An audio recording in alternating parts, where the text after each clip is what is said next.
राज्यातील ration card व्यवस्थेत मोठा बदल होणार असून आयकर भरणारे, जास्त उत्पन्न असलेले तसेच विविध कंपन्यांमध्ये संचालक म्हणून कार्यरत असलेल्या व्यक्तींना आता रेशनवरील धान्याचा लाभ मिळणार नाही।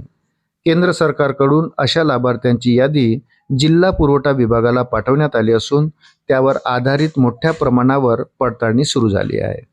रेशन कार्डमधील अपात्र लाभार्थ्यांना वगळण्यासाठी मिशन सुधार ही मोहीम राज्यभर राबवली जात आहे।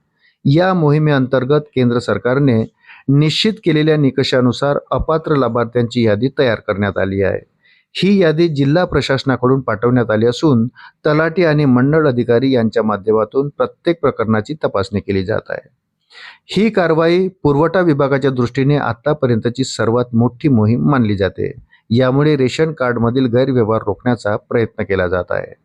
नवीन नियमानुसार काही विशिष्ट गटातील लोकांना रेशनवरील सवलतीचे धान्य मिळणार नाही। यामध्ये ठरलेल्या मर्यादेपेक्षा जास्त उत्पन्न असलेले, नियमित आयकर भरणारे आणि कंपन्यांमध्ये संचालक पदावर कार्यरत असलेले व्यक्ती यांचा समावेश आहे। अशा लाभार्थ्यांची शिधापत्रिका रद्द केली जाणार नाही, मात्र त्यांना नॉन प्रायोरिटी हाऊसहोल्ड गटात वर्ग करण्यात येईल। यामुळे त्यांना सवलतीच्या दरात मिळणारे धान्य बंद केले जाईल। केंद्र सरकारकडून मिळालेल्या यादीनुसार संबंधित रेशन कार्डाची सखोल पडताळणी केली जात आहे। तलाठी आणि मंडळ अधिकारी घरभेटी, उत्पन्नाची माहिती आणि इतर कागदपत्रांची तपासणी करून अंतिम निर्णय घेत आहेत। या प्रक्रियेत अपात्र ठरलेल्या लाभार्थ्यांचे नाव प्राधान्य गटातून काढून त्यांना NPH किंवा पांढऱ्या रेशन कार्डमध्ये वर्ग करण्यात येत आहे। त्यामुळे त्यांच्या शिधापत्रिकेवर मिळणारे अनुदान थांबवण्यात येईल। प्रत्येक जिल्ह्यासाठी सरकारकडून ठराविक धान्याचा कोटा दिला जातो, मात्र सध्या अनेक उच्च उत्पन्न कुटुंबातील लोकही कमी उत्पन्न दाखवून रेशनचा लाभ घेत असल्याचे समोर आले आहे। त्यामुळे खऱ्या अर्थाने गरजू असलेल्या कुटुंबांना पुरेसा लाभ मिळत नाही।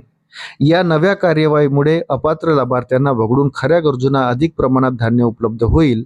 अंत्योदय आणि प्राधान्य गटातील खऱ्या लाभार्थ्यांना याचा थेट लाभ होण्याची अपेक्षा आहे। रेशन कार्ड व्यवस्थेत पारदर्शकता आणण्यासाठी आणि गैरप्रकाराला आळा घालण्यासाठी सरकारने ही मोहीम हाती घेतली आहे।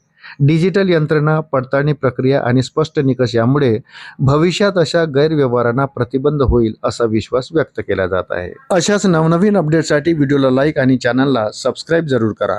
धन्यवाद।